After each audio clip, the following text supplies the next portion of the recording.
da da da do do do do da da da da do do. All right. Da da da da do do do. Hey now. Da da da do do. Mr. Kovacs class. It's Mr. Kovacs class. You might learn a ton. It's Mr. Kovacs class. It's interesting too. It's Mr. Kovacs class. And he's super cool. It's Mr. Kovacs class.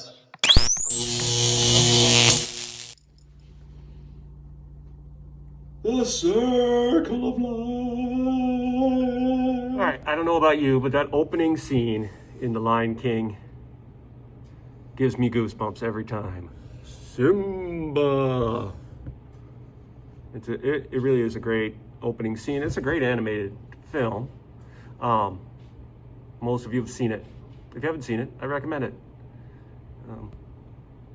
But it's not for everybody. Anyway, but the savannah, right? That's where this takes place.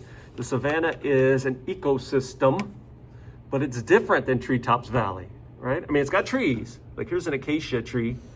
But if you look at the savannah, most of it is tree land. We call it grassland. So what that means is, or treeless, grassland. What that means is grasses are the primary climax species. And because grasses are abundant, then you can have large herbivores, like in this picture. I mean, there's like zebras and wildebeests and all that stuff. Okay, the savannas. Yeah, look at that. I mean, they're trees, but you would not call that a forest. Right, savanna. Of course, savanna is located in sub-Saharan Africa. So like here's Africa, right? The northern part is Sahara, that's the desert. The green here, this is what we call the savanna grasslands of Africa. Probably the most famous are the ones here in Kenya and Tanzania around Lake Victoria. It's like this is where Lion King took place. Right here, right along the equator, this is the Congo. It's a jungle, a rainforest. All right, so, and then the island of Madagascar, of course, of movie fame as well. But yeah, the savannas. So unlike Treetops Valley, right? I mean, the savannas can have a disturbance. So you can have forest fires. But when the forest fire is over, succession works a little differently, right? And if you're pioneer species, right, they move in, grasses, weeds, that kind of thing. But ultimately you get, you don't wind up with forests, you wind up with a few trees and mostly grasses. So that's succession. Succession is like when an environment gets back to what's supposed to be there. And of course, Treetop Valley was an example of secondary succession because the soil was still there after the disaster. All right, so what are you going to do with this info today? Here, let's take a look at what you're going to do. All right, so today you're going to make a slideshow that shows me you understand what happened during Treetops Valley. Remember when I asked you to do a slideshow, you need to RADI on every slide, right? And then make sure you put images in on each slide. And I imagine when you go to search the web, you look up things like Pacific Northwest or large coniferous trees or something like that, right? All right, so let's see, what am I asking you to do today? It's the first slide. The Treetops is kind of the title slide, but you do need to RADI this question. I want to know, what was the forest like at the beginning of the story, right? So our restate would be like, Treetops Valley was a story of the changes over the forest. Answer A, in the beginning, the forest was full of large coniferous trees. Detail. The trees towered over their log cabin, blah, blah, blah. You know how to do that. All right, slide number 2. Again, RADI. This slide, you're showing me what happens during secondary succession. Secondary succession. And then Treetops Valley timeline, you're going to import your timeline from Friday. We've done this before. You go to Insert, and then you're going to look for a chart from Sheets. Okay, and you should have, right, your timeline sheet should be here somewhere.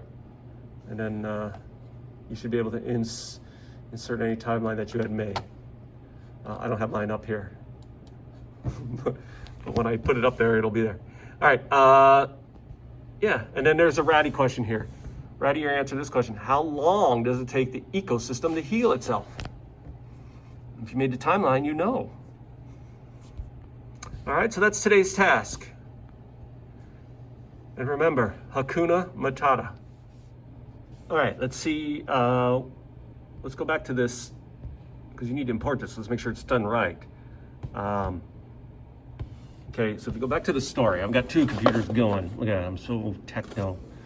Scene 4, it says 1890. So let's say scene 4, that would be 1890.